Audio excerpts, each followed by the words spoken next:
आई और FAR 1, इन दोनों में जो डिफरेंस है, अगर मैं वैसे ही थोड़ा सा लाइटर नोट में कहूँ तो आप ये समझे कि आप खला से उठ के जमीन पे आ गए। पहले आप कंप्यूटर बेस्ड दे रहे थे एग्जाम, MCQ बेस्ड दे रहे थे, अब जो है वो जमीन पे चलना पड़ेगा आपको। ठीक है ना।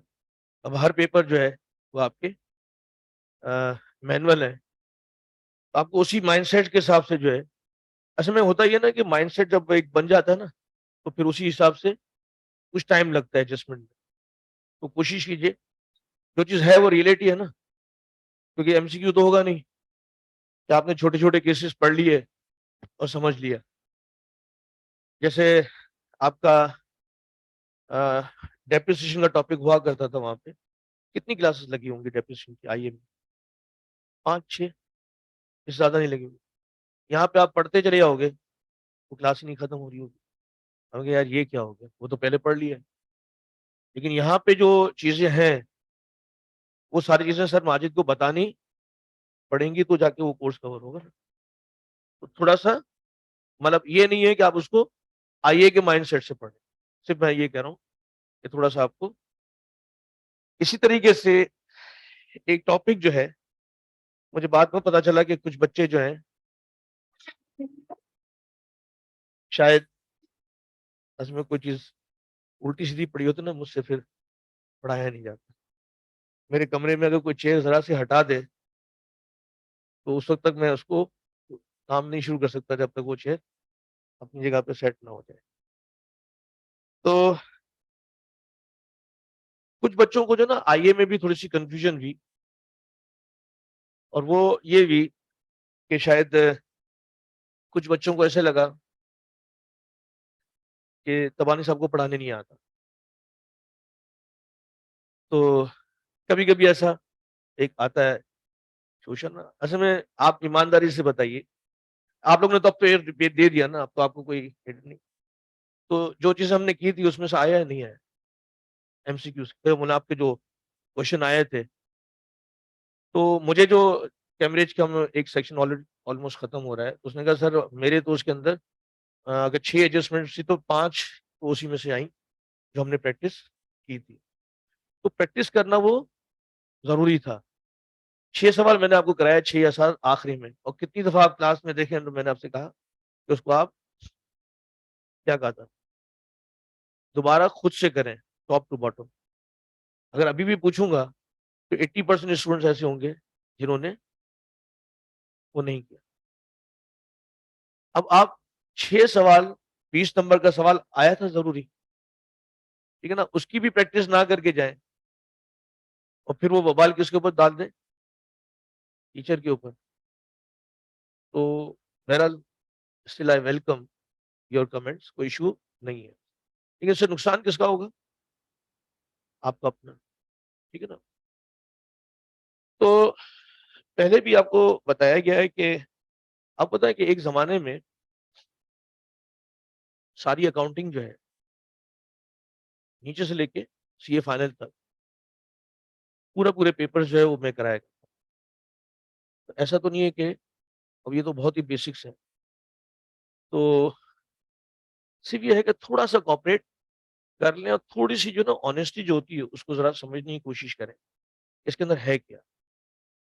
अगर आपको कभी भी किसी भी टीचर्स के बारे में ऐसा बहुत ज्यादा फील हो, देखिए अब यहाँ पे जितने भी टीचर्स हैं दे आर ऑल टेस्टेड। जैसे कैश फ्लो जो है, मैं आपको गारंटी दे सकता हूँ कि जो मैं आपको करवाऊंगा उसके बाद आप किसी भी टीचर के स्टूडेंट से अगर आप डिस्कस करेंगे, तो आपको अगर वाजे फर्क नजर ना आए तो मुझे बताइए। तो बहुत ही वाजे फर्क नजर आए, because I have been teaching और कोई ये नहीं पढ़ा रहा सिंस लॉन्ग। और मुझे सारे एग्जामिनर के जो ना किस लेवल से एग्जामिनर चलता रहा है और अब क्या लेवल है, मैंने पिछले जितने भी क्वेश्चन थे वो मैंने सारे डिस्कार्ड कर, मेरे पास इतने सारे क्वेश्चन पड़े हैं, वो मैं नहीं दे रहा। क्यों नहीं दे रहा? क्योंकि आजकल का ट्रेंड जो है वो डिफरेंट है। अगर आप ट्रेंड को फॉलो नहीं करोगे तो पीछे रह जाओगे, और आपकी जो सवाल आएंगे, तो लास्ट टाइम के अंदर जो मैंने जो सवालात कराए थे, इत्तेफाक से एग्जामिनर जो है ना, वो इतनी वेराइटीज की तरफ जा रहा था, अब वो रुक गया है। उसके पास वैरायटीज खत्म हो गई, मेरे पास वैरायटी अभी भी है, उसके पास खत्म हो गई है। तो हम उस बाउंड्री के अंदर कर रहे हैं अल्हम्दुलिल्लाह। वो लेकिन क्या है, उसके अंदर भी 5 या 6 पॉइंट्स आपको याद रखने हैं, रिपीटेडली हम वो करते हैं, तो वो भी पॉइंट आपका अच्छा खासा कवर हो जाता है। तो जब तक आपका टीचर के ऊपर ट्रस्ट नहीं होगा ना, तो उस वक्त तक आप कुछ भी नहीं लर्न कर सकते। कोशिश करें कि क्योंकि मेरे लिए तो बहुत आसान काम होगा कि मैं अपने टॉपिक्स जो हैं, जैसे फॉर एग्जांपल पहले रेशियोज में कराता था, अब वो रेशियोज जो है सर माजिद ने शायद बताया होगा कि वो मैंने सर अबील को दी थी। आई वांट, मतलब मैं अपना एरिया जो है वैसे भी आस्ते आस्ते कम करा रहा हूँ, कर रहा हूँ, लेकिन वो कम कर सकता हूँ मैं जो कि दूसरा उसको अच्छे तरीके से ले सके। फॉर एग्जांपल कॉस्टिंग के अंदर जो है over a period of time एक टॉपिक है बड़ा जबरदस्त, प्रैक्टिकल और एग्जाम के पॉइंट ऑफ व्यू से बड़ा इंपॉर्टेंट है, डिसीजन मेकिंग का। मैंने बहुत दफा बहुत टीचरों को अलग अलग दिया, लेकिन अल्टीमेटली दोबारा मुझे ही उसको उठाना पड़ा, क्योंकि हर टॉपिक हर टीचर शायद उस जस्टिफिकेशन से ना कर सके जिस तरीके से जस्टिफिकेशन चाहिए। अच्छा, मेरे पास एरिया जो है for your information is very limited. Exam के पॉइंट ऑफ व्यू से देखा जाए तो सिर्फ दो ही टॉपिक है, one is cash flow and there is NPO, दो ही टॉपिक। तो ये कोई बहुत मेजर एरिया नहीं है, और अगर आप कहेंगे तो इसमें से भी कोई एक आध टॉपिक मैं किसी को दे सकता हूँ, लेकिन वो जस्टिफाई शायद ना कर सके। ठीक है ना, मैं आपको over a period of time बता दूंगा कि वो क्या है। तो किसी भी तरीके से आपको जहन में, असल में हमने इस तरीके से किया हुआ है क्योंकि I wanted to reduce my burden. तो FAR 2 के अंदर अब सिर्फ दो ही टीचर पढ़ा रहे होंगे, सर माजिद और सर अबील। तो क्या होगा कि जो टॉपिक्स यहाँ पढ़ा रहे हैं उसकी कंटिन्यूटी में वो टॉपिक FAR 2 में भी पढ़ा रहे होंगे। इसी तरीके से सर अबील का भी है, तो FAR 2 में आपके साथ आगे चल रहे होंगे। तो मैं यहाँ पे दो टॉपिक लेके फाइनेंशियल अकाउंटिंग पे यहाँ रुक जाता हूँ, और फिर उसके बाद कॉस्टिंग का जो है वो उसमें से कुछ पोर्शन जो है जो टेक्निकल है वो मैं उसको देख रहा हूँ, मैं और माजिद साहब। ठीक है, तो स्टिल अगर कोई भी किसी को कोई ऐसी चीज हो तो मुझे आप डिस्कस कर सकते हैं। बाकी अल्हम्दुलिल्लाह आपकी फैकल्टीज का आपको इंट्रोडक्शन तो मिल चुका है। देखिए, लॉ की जो आपके पास फैकल्टीज है, सर तनवीर से तो आपकी मुलाकात हो गई, सर तलाल से ऑलरेडी मुलाकात हो चुकी है, और सर हुनैन से जो है अभी मुलाकात नहीं हुई और अभी होगी भी नहीं जल्दी।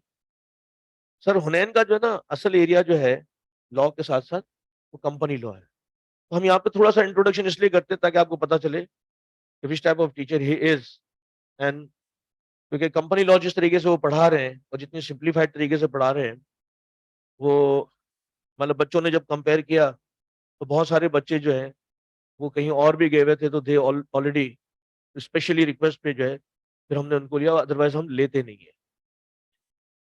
तो लास्ट सेशन में there were number of students they came back specially for the company law. ठीक है, तो आपका जो मर्केंटाइल लॉ जो है या बिजनेस लॉ जो है, अब सिर्फ करना ये है, मैं आपको इंशाल्लाह टाइम टू टाइम गाइड भी करूंगा, मैं अपने टीचर से भी रिक्वेस्ट करता हूँ। इसके अंदर जो है ना सवाल पूछता कुछ और है, आप समझते कुछ और है, ये गैप बहुत है। तो अगर उसको अगर आप पढ़ते हुए, मैं आपको टेक्निक समझाऊंगा कि आप पढ़ें कैसे, थोड़ी सी क्लासेस हो जाए, then I will induce you कि उसको पढ़ें कैसे। उस तरीके से अगर आप पढ़ोगे, आप यकीन माने कि लॉ के अंदर कोई फेल, मतलब अगर हमारा कोई स्टूडेंट फेल होता हो ना, खास करके लॉ के अंदर ये वाले, इज अ क्राइम। क्योंकि तीनों टीचर्स जो हैं आप पढ़ोगे ना, आपको मतलब शायद हम खुद डेवलप भी करना चाहे खुद से दोबारा, तो ऐसे टीचर्स डेवलप शायद ना हो सके, इस लेवल के टीचर्स हैं तीनों। फिर फॉर्चुनेटली जो है मेरे पास दोनों टीचर्स बहुत अच्छे हैं जो बेस टीचर्स हैं। वन इज मनाई साहब की क्लास एक आध हो गई है, तो उनको आपने सुना है, तो बहुत ही जबरदस्त जो है उनका डिलीवरी है। लेकिन इनके साथ साथ जो सर अजीम है वो अब आएंगे बिल्कुल एंड में जाके। ठीक है ना, उसमें ज्यादातर एरिया जो है सर मनाई, जैसे उन्होंने बताया भी होगा कि मोर देन 60% एरिया या मोर देन अराउंड 70% एरिया उनके पास है। तो जब कवर हो जाता है ना, जब एक चीज अच्छी तरीके से कवर हो जाती है, फिर अगर मैं बाद में उस चीज को पढ़ाऊंगा तो आपकी नॉलेज तो हो चुकी है, तो मेरे लिए काम बहुत आसान हो जाता है। ठीक है ना? तो जब वो कराते हैं तो, लेकिन सर अजीम जो है is equally the best teacher for text. Sir Abeel में, सर अजीम में और सर मनाई में जो है ना, सिर्फ फर्क ये है, सर मनाई जो है ना वो आजकल के दौर के टीचर, हालांकि उनकी एज है, लेकिन स्टिल आपने देखा होगा कि बड़ा फ्रीली और बड़ा क्लास को लाइवली जो है वो पढ़ा रहे होते हैं। सर अजीम जो है ना वो प्रोफेसर टाइप के टीचर है, तो जरा सी आपने इनडिसिप्लिन की तो वो, हाँ, नाराज हो जाते हैं, ये हो जाता है, वो हो जाता है। तो लेकिन टॉपिक के हवाले से जितनी ग्रेव सर अजीम को है, वो इज अनमैच। ठीक है ना? तो हमने इसलिए थोड़ा सा रखा हुआ है कि कुछ ना कुछ पोर्शन जो है उनका हम यहाँ पे अभी भी रखिए, और इंशाल्लाह जब हमने बच्चों का फीडबैक लिया है विद दिस, वो बड़ा बहुत ही जबरदस्त। तो टेक्स्ट के हवाले से भी इंशाल्लाह आपको अब करना ही है कि सर माजिद ने आपको बता दिया है कि इस सेशन में छुट्टियां बहुत है। एक तो रमजान, फिर इसके बाद ईद, दो, फिर मुहर्रम। ठीक है ना? इन छुट्टियों को भी जहन में रखते हुए, ऐसा नहीं हो गया यार अभी तो बहुत टाइम है, तो ऐसा ना हो। ठीक है ना? आप डे वन से जो है कोशिश करें। और एक छोटी सी रिक्वेस्ट मैं आपसे करूंगा सबसे, अगर आप वाकई पहले अटेम्प्ट में पास होना चाहते हो, क्विज़ेस जो है ना वो बोझ समझ के ना दें। क्विज़ेस जो है वो इंटरेस्ट से दें। जितने क्विज़ेस आप इंटरेस्ट के साथ दोगे, आप यकीन माने कि आपकी जो ग्रिप टॉपिक्स के ऊपर रहेगी ना, वो एंड तक आपकी चलती रहेगी। आप आज टॉपिक करोगे, आपको लगता है कि 6 महीने के बाद जो है या 5 महीने के बाद जब आपको दोबारा करना पड़ेगा, तो आपको वो उतनी अच्छे तरीके से याद होगा जितने तरीके से आज होगा नहीं। उसको याद रखने के लिए क्या करें, हम क्विज़ेस लेते रहेंगे, तो आप उसको एक दफा दो दफा रिवाइज करोगे तो आपके टिप्स पे आ जाएगा ना। तो क्विज़ेस को जो है प्लीज, मतलब मैं ये ना चाहूँ कि अपने स्टाफ को फॉलो करूं कि यार वो दे और फिर आपको पीछे पकड़े और इस तरीके से करे। तो क्विज़ेस जो है वो अपना एक आखिरी चीज मैं रिक्वेस्ट करूं आपसे, हम जितने भी टीचर्स हैं ना, वो आजकल एक चीज से बड़े परेशान हैं, और वो क्या है कि आप लोग रिकॉर्डेड लेक्चर्स देखना शुरू। रिकॉर्डेड लेक्चर्स, आप मुझे बताएं, लाइफ सेविंग ड्रग्स, वो क्या हम नॉर्मल हालात में लेते हैं? वेंटिलेटर में बंदा कब जाता है? जब उसका ऑलमोस्ट सांस उखड़ रहा होता है, तो हम उसको वेंटिलेटर में भेजते हैं। तो रिकॉर्डेड लेक्चर्स जो है ना वो वेंटिलेटर है, और आप लोग वेंटिलेटर को जो है वो ऐसे नॉर्मल जो है ना तरीके से इस्तेमाल, उससे नुकसान हो रहा है। आप लोग को ये लग रहा है कि आपको फायदा हो रहा है। जब हमने बच्चों का फीडबैक लिया ना, तो क्लासेस क्यों नहीं ले रहे, वजह सुने, तो अभी आपका जर्नी शुरू हुई है, तो आप वो गलतियां ना करें।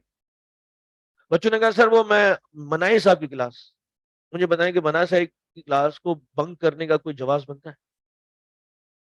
जिस तरह वो आपको जो आज आपको क्लास नजर आ रही है ना, एंड तक आपको उतनी ही जो है वो एनर्जेटिक क्लास नजर आएगी, और आपको कुछ ना कुछ जो है मेजर लर्न करते हुए आप जरूर नजर आएंगे।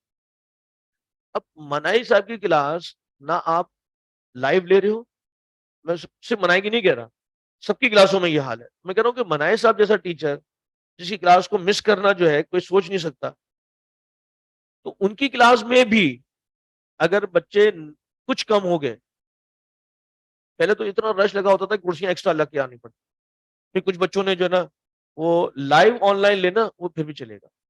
जैसे मैं यहाँ पे क्लास ले रहा हूँ, लाइव बच्चे बैठे हुए, बिल्कुल ठीक है, कोई इसमें मेजर डिफरेंस नहीं है, लेकिन फिर भी क्लास में होना अच्छा है।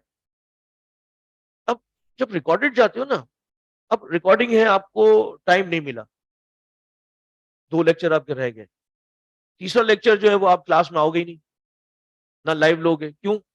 आप कहेंगे यार पिछले दो, और पिछले दो आपसे आपने किया, आपको समझ में नहीं आया, तो आगे की सारी जर्नी आपकी खराब होना शुरू हो जाएगी। तो लाइव लें या फिजिकल लें, फिजिकल ले लें तो नथिंग लाइक दैट।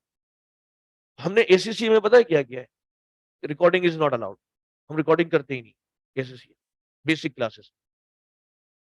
क्या है, जो भी आएगा फिजिकल क्लास लें। हालाँकि हमारे पास हर जगह पे जो है सिस्टम बने हुए हैं। हम आफ्टरनून में जो क्लास लेते हैं पार्ट 2 की, क्योंकि वहाँ पे बच्चा मैच्योर्ड हो जाता है। वहाँ पे हम लाइव, ऑनलाइन और रिकॉर्डिंग सब कर रहे होते हैं।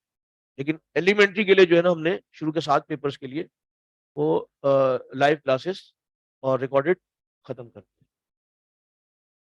फिर एक सिर्फ हमने सेक्शन बनाया शाम को इवनिंग के लिए, जिसको अगर फिर भी जो है वो रिकॉर्डिंग देखनी है और करनी है, वो इवनिंग में एडमिशन। क्यों किया?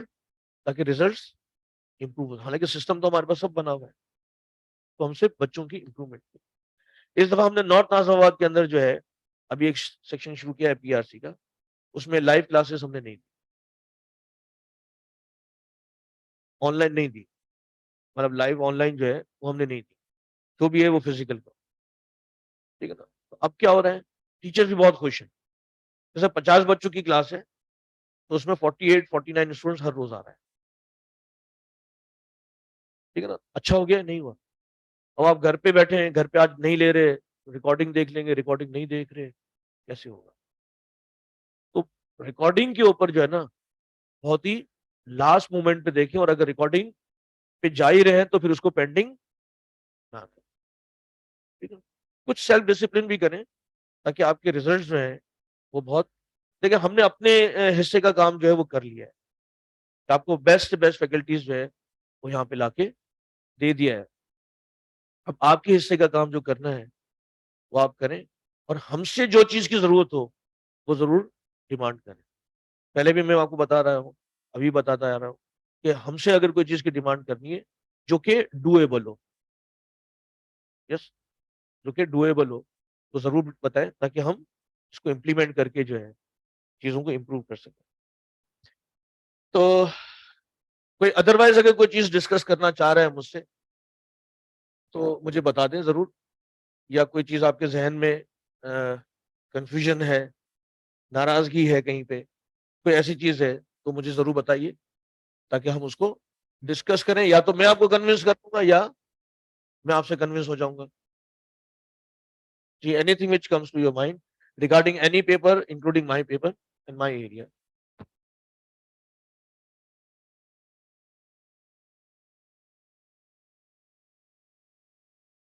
अच्छा, किसी भी टीचर के बारे में कोई भी अगर आपको कोई कंसर्न हो ना, पहले तो कोशिश करें कि not in a class, class के बाहर उस टीचर से ही डिस्कस करें। इंशाल्लाह they have enough courage to rectify those things. फिर नहीं है तो फिर आप बेशक मैनेजमेंट के साथ डिस्कस कर लें। असल में जब पब्लिक में डिस्कस करते हैं ना, तो कभी कभी टीचर्स की जो कि सही नहीं होती, आपकी असेसमेंट गलत है। ठीक है ना?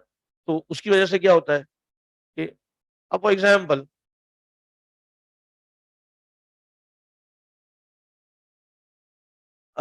कभी कभी आप लोग जो ना ऐसे बच्चे से कमेंट्स ले रहे होते हो जो क्लासेस ही नहीं, यस, जो क्लासेस ही नहीं ले रहा। तो हसन मुझे बता रहा था पिछले दिनों, 2 3 4 रोज पहले, तो एक बच्चा जो है, जैसे आप लोग अभी मालूमात कर रहे होते हो, तो उसने भी किसी से मालूमात की, उसने कहा मनाई साहब की क्लास में मजा नहीं आ रहा। अब आप सोचें कि, तो वो बच्चा जो है, हसन ने उसको देख लिया था, उसको बुलाया, उसने बोला यार क्यों नहीं मजा आ रहा? अब वजह सुनिएगा उस बच्चे को क्यों नहीं मजा आ रहा है। कि सर वो मेरी कुछ क्लासेस मिस हो गई थी, तो मेरी रिकॉर्डिंग रह गई, अब मेरे को समझ में ही नहीं आ रहा। कसूर किसका है? बच्चे का। और मिस गाइड किसको कर रहा है? नया आने वाले। और आप मिस गाइड हो रहे हो। यहाँ क्लास चल रही है, वो यहाँ टेबल टेनिस खेल रहा है और क्लास नहीं ले रहा। क्यों? कि सर वो मेरे पिछले लेक्चर रह गए हैं, और वो बच्चा आके उससे पूछ रहा है। आपको आपको पता ही नहीं है कि आप किस बच्चे से पूछ रहे हो। एक जनरल परसेप्शन तो देखो ना, कि यार, कि अब आप मुझे बताएं कि मनाए साहब के बारे में अगर वो कह रहा है, क्या वो जस्टिफाइड है? किसी भी तरीके से जस्टिफाइड? तो ये मैं कह रहा हूं कि अगर इस तरीके से, अगर आप, हाँ, अगर एक जनरल परसेप्शन है फिर तो ठीक है, लेकिन अगर जनरल परसेप्शन नहीं है, तो थोड़ा सा देख लिया करें कि क्या ऐसा है या नहीं है। ठीक है ना? तो आपको ये नहीं पता होता कि ओपिनियन कैसे ले रहे हैं। इसी तरीके से मेरे एक फैकल्टी ने जो है एसएससी में बताया कि एससीसीए प्रोफेशनल लेवल पे, वो F9 की क्लासेस ले रहे थे। तो ब्रेक था, तो आपस में कुछ बच्चे जो है ना डिस्कस कर रहे थे कि यार ये वाला पेपर अगला जो है वो मैं वहां से लूंगा, वो कह रहा है मैं वहां से लूंगा। तो मेरे टीचर ने सुना, उसने बोला कि तुम जरूर जाओ, लेकिन वजह बताओ क्या है। तो उसने कहा यहाँ पे टीचर जो है ना वो बहुत ही स्ट्रिक्टली पढ़ाते हैं। पढ़ाते तो बहुत अच्छा है, लेकिन थोड़ा सा स्ट्रिक्टली पढ़ाते। बोला कि इज दिस द क्राइटेरिया, कि पढ़ाते बहुत अच्छा है लेकिन स्ट्रिक्टली पढ़ाते, मतलब होता है ना तफरी नहीं करा रहे, ये चीजें नहीं हो रही, लेकिन कंटेंट्स, चीजें, रिजल्ट्स सब बेहतरीन है। दूसरे के कंटेंट सही नहीं है लेकिन तफरी क्लास में बहुत हो रही है। Is this the criteria for taking the classes, आप प्रोफेशनल लेवल पे जाते हो। तो उसने कहा कि आप मुझे बताओ कि आपको लगता है कि वाकई ये क्राइटेरिया है। तो थोड़ी सी डिस्कशन हुई, और आप यकीन माने वो उस टीचर से इतने ऑब्लाइज हुए। बोला सर हमें कोई गाइड ही नहीं कर रहा होता, हम तो, उसने कहा ये कर लो तो हम आंख बंद करके वो कर लेते। तो थोड़ा सा सेंसिबल डिसीजंस लिया करें और ओवरऑल परसेप्शन पे लिया करें, एक स्पेसिफिक ओपिनियन के ऊपर। और अक्सर ऐसा ही होता है कि जो क्लास नहीं ले रहा होता उसी से ही आप लोग जाके जो है वो ओपिनियन ले रहे होते हो, कभी कभी तो बड़ा गलत हो जाता है। अच्छा, जो टॉपिक मैं अभी आपको करवा रहा हूँ बहुत इंपॉर्टेंट है। आपकी लाइफ का सबसे इंपॉर्टेंट टॉपिक जो है ना, अगर मैं कहूँ तो ये वाला टॉपिक होगा, लेकिन एग्जाम में नहीं आया। क्यों?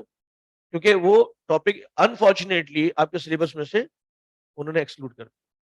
वो इसलिए कर दिया है अनफॉर्चुनेटली। अगर सिर्फ एग्जाम्पल, अगर मुझे फॉर एग्जाम्पल यहाँ पे कोई जख्म आ गया, तो मैं पहले क्या काम करूँ? वो सही करूंगा। ऐसा तो नहीं करूंगा जख्म आ गया तो हाथ काट देंगे। तो हुआ ये कि जब वो ये वाला टॉपिक जब एग्जाम में आता था, तो अक्सर स्टूडेंट इस सवाल को अटेम्प्ट अच्छा करते थे, लेकिन टाइम, ज्यादा टाइम लेने की वजह से क्या हो जाता था कि अगला सवाल वो रह गया यार। लेकिन दैट वाज सोल्यूशन, आपकी उसकी थोड़ी सी स्ट्रेंथ कम कर देते, उसके अंदर चीजें पूछना थोड़ा सा कम कर देते। तो टॉपिक होना चाहिए था, और वो कौन सा टॉपिक है? आप मुझे बताएं, जितने भी अकाउंटेंट हैं, फाइनेंशियल अकाउंटेंट, सीएफओ, ये वो, उनके साल में अल्टीमेटली उनका एंड क्या होता है? बैलेंस शीट और प्रॉफिट लॉस अकाउंट। किसके लिए होता है? पब्लिक लिमिटेड कंपनी के अगर है तो सारे शेयर होल्डर्स के लिए। तो अगर मैं आपको लिमिटेड कंपनी की बैलेंस शीट और प्रॉफिट लॉस अकाउंट ना सिखाऊं, क्या काम चलेगा? नहीं चलेगा। इसके लिए हम जो भी कर रहे होंगे, अब मैं ये कहता हूं तो इसका मकसद ये नहीं है कि आप नॉन सीरियस हो जाएं, यार ये तो आना तो है नहीं, फिर हमें कर क्यों है। इसकी करने की इंपॉर्टेंस इसलिए है, इसको करने की इंपॉर्टेंस इसके लिए है कि जो मेरा अगला टॉपिक है, इस टॉपिक को करने के बाद 80% कंप्लीट हो चुका हो इसी के अंदर। ये टॉपिक भी हो जाएगा और अगला टॉपिक 80% और बहुत अच्छे तरीके से कंप्लीट हो चुका हो। जब अगला टॉपिक जो मैं करूंगा, statement of changes in equity, statement of changes in equity वो करेंगे। फिर जैसे हम अगला टॉपिक कंप्लीट करेंगे, तो मेरा 30% जो है वो थर्ड टॉपिक कंप्लीट हो चुका होगा, दैट इज कैश फ्लो।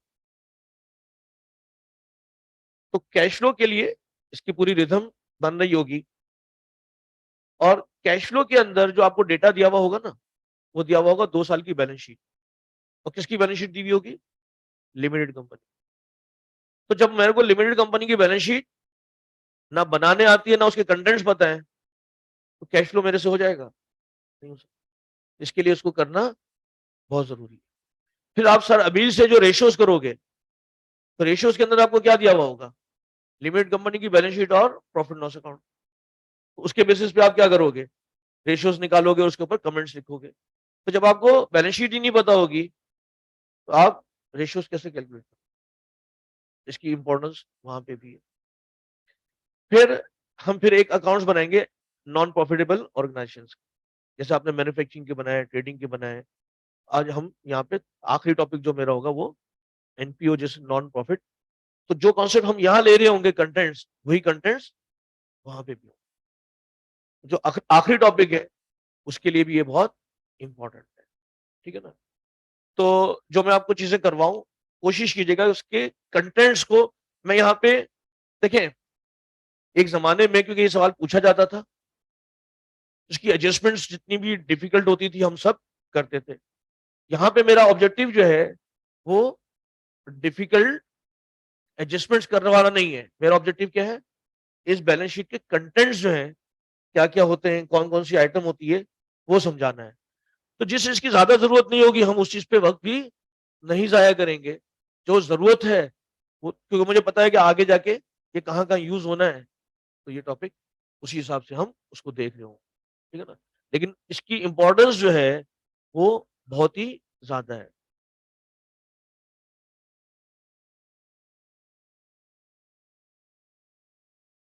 तो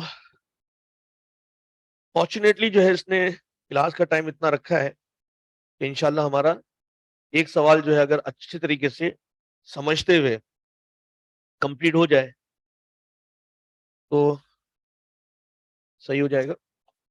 इस सवाल में आपको दे रहा हूं, फ्लैश टेक्सटाइल लिमिटेड। तो इसमें कौन सी नॉलेज आपकी यूज होगी, फाइनल अकाउंट्स की, प्रॉफिट एंड लॉस अकाउंट और बैलेंस शीट। लेकिन इसके जो कंटेंट्स हैं, इसके जो आइटम्स हैं, वो आपको थोड़े से नए और डिफरेंट भी मिलेंगे। तो कंटेंट्स जो है वो आपको समझना है।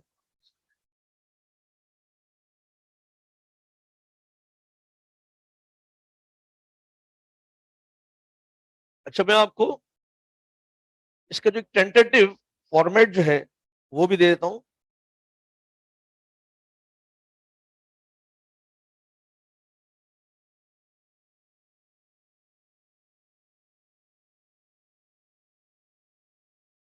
मैंने आपसे क्या कहा था कि ये रहे।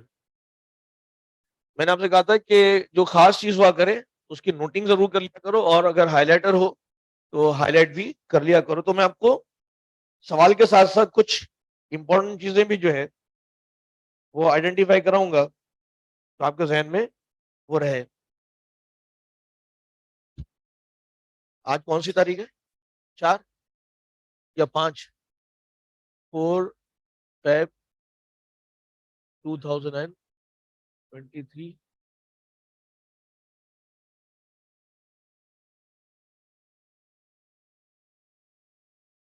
Final accounts of a limited company. और सवाल हम कर रहे हैं फ्लैश टेक्सटाइल लिमिटेड। अच्छा, नंबर 1, आप सुनिएगा। अ,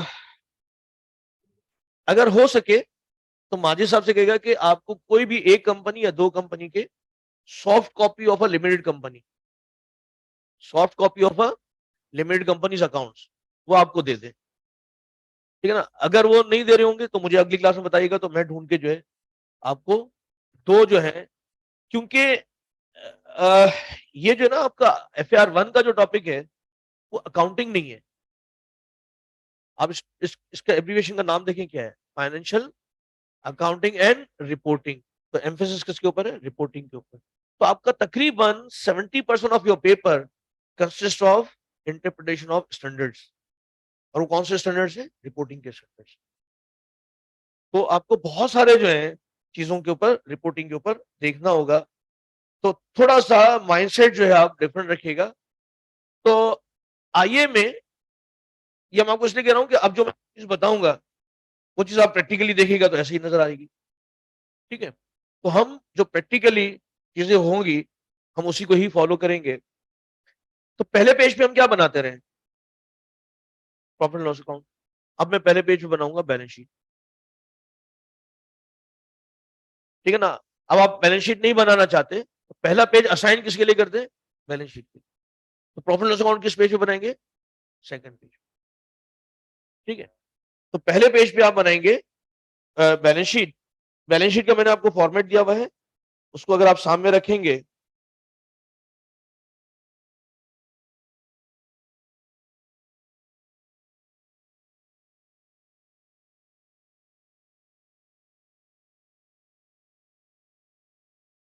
B1,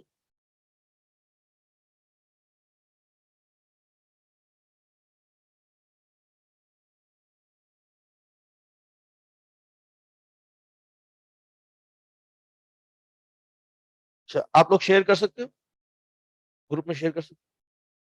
नहीं ना, एडमिन राइट नहीं है। हाँ, तो उसमें हर दफा जो ना उनका यही हाल है कि वो मुझे ऐड नहीं करते। आज भी वही हुआ है।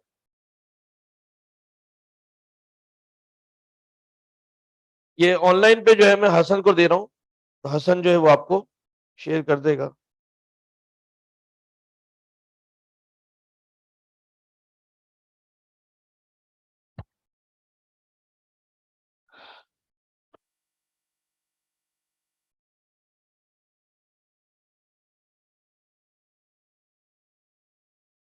हालांकि मैंने फीस भी जमा करा दी है, उसके बावजूद भी जो है,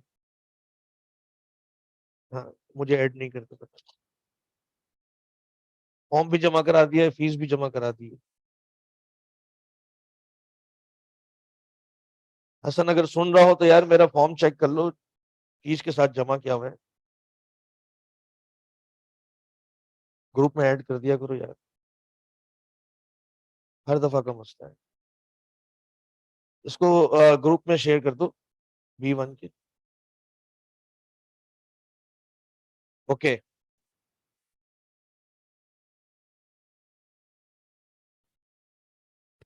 हेडिंग तो आपको पता है कि 3 लाइनर जैसे हम नॉर्मली देते हैं। यहाँ पे fresh textile limited,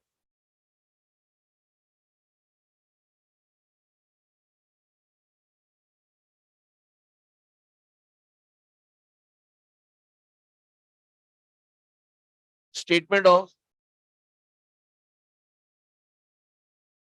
financial position,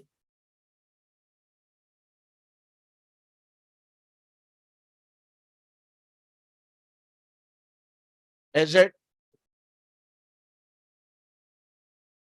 30 जून 2015।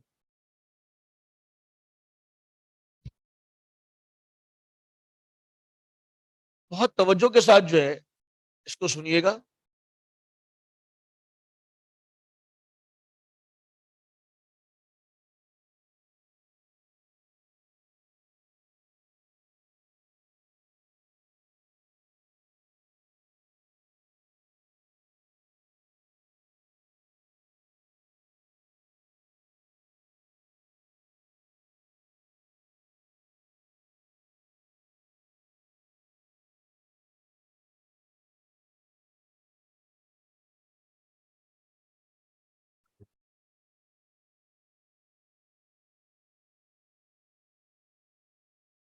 अच्छा, जैसे हम यहाँ पे लिखते थे कैपिटल एंड लाइबिलिटीज,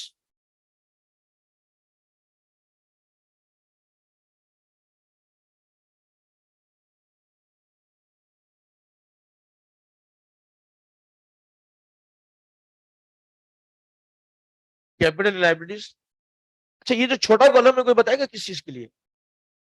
बिल्कुल ठीक है, ग्रेट। किसने बताया ये नोट्स के लिए? हैंड आउट में? अच्छा, मैंने कहा एकदम से जो है वो जवाब आ गया नोट्स, या तो किसी ने मुखबरी की है या, ठीक है ना। तो ये जो कॉलम है छोटा सा नोट्स, ठीक है ना, ये क्या है नोट्स? आ, हम लिमिटेड कंपनी में, सुनिएगा, लिमिटेड कंपनी में, अच्छा ये तो पता ना how many components are there for financial statement? 5। पहला क्या है? Statement of financial position, comprehensive income statement of changes in equity, cash flow and notes to the accounts, notes to the accounts, ठीक है ना। तो पांचवा जो हमारा कंपोनेंट होता है वो नोट्स टू द अकाउंट्स।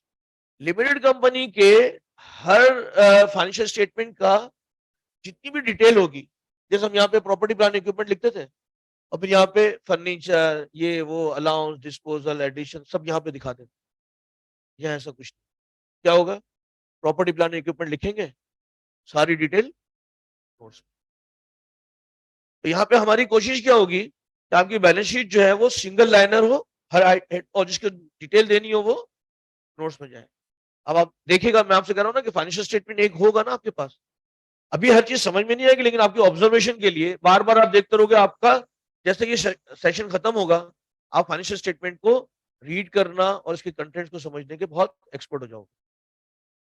तो उसमें ये होगा फाइनेंशियल स्टेटमेंट में, जब आप प्रॉपर्टी प्लान इक्विपमेंट का नोट देखोगे टाइप फॉर्म में, छोटे छोटे फॉन्ट में, कम से कम वो 2.5 पेज के ऊपर होगा, या 1 पेज के ऊपर हम पूरी बैलेंस शीट बना रहे हैं, और वहां पे क्या होगा, प्रॉपर्टी प्लान इक्विपमेंट का 2.5 पेज का डिस्क्लोजर नोट होगा। क्या कुछ होगा वो सब IAS 16 के अंदर आप पढ़ोगे, ठीक है ना।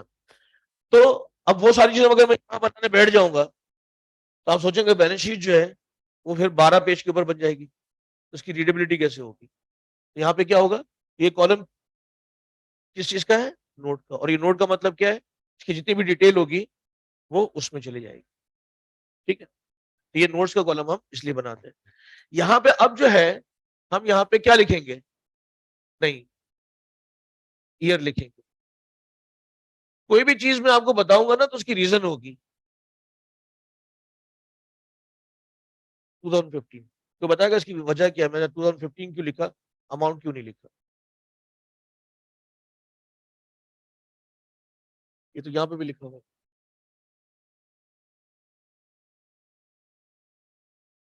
ठीक है। अगर मैं वैसे कह जाता ना, तो आप कहता सर ये तो कोई बात ही नहीं है, हमें तो सब पता है।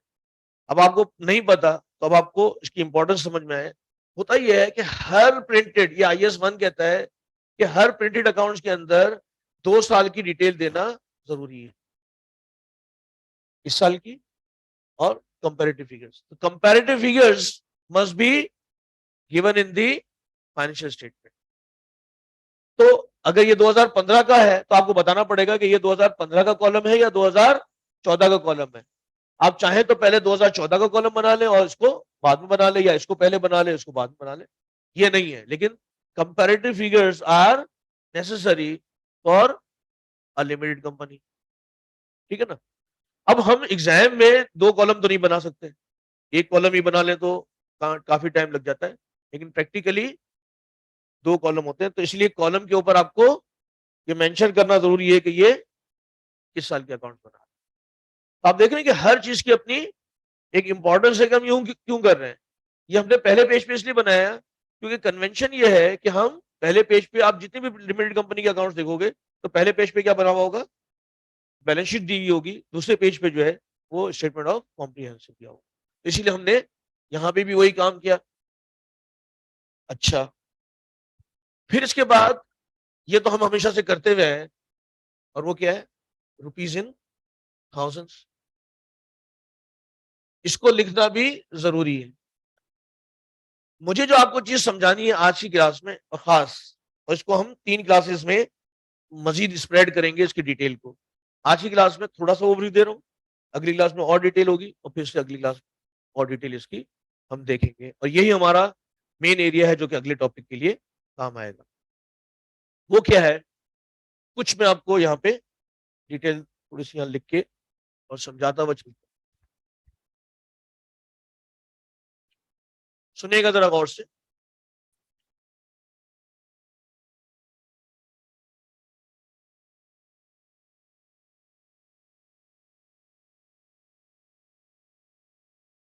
शेयर कैपिटल, यहाँ पे इंडिविजुअल नहीं है ABC या सिर्फ मिस्टर ए, यहाँ पे क्या होगा, शेयर होल्डर्स होंगे। तो हम क्या करते हैं, शेयर होल्डर्स को शेयर ऑफर करते हैं, वो पैसे देते हैं, इसलिए हम कहते हैं ये हमारा शेयर कैपिटल है। शेयर कैपिटल जो है are of 2 types initially, one is known as authorise capital, format में भी अगर आप देखेंगे तो ऑथराइज कैपिटल,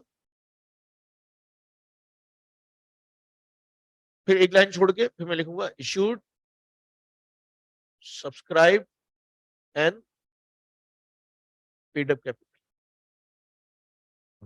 इसका मतलब है कि हमारे पास शेयर कैपिटल जो है वो इनिशियली 2 किस्म के हो गए।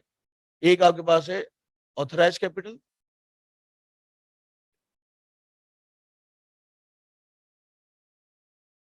और दूसरा जो है issued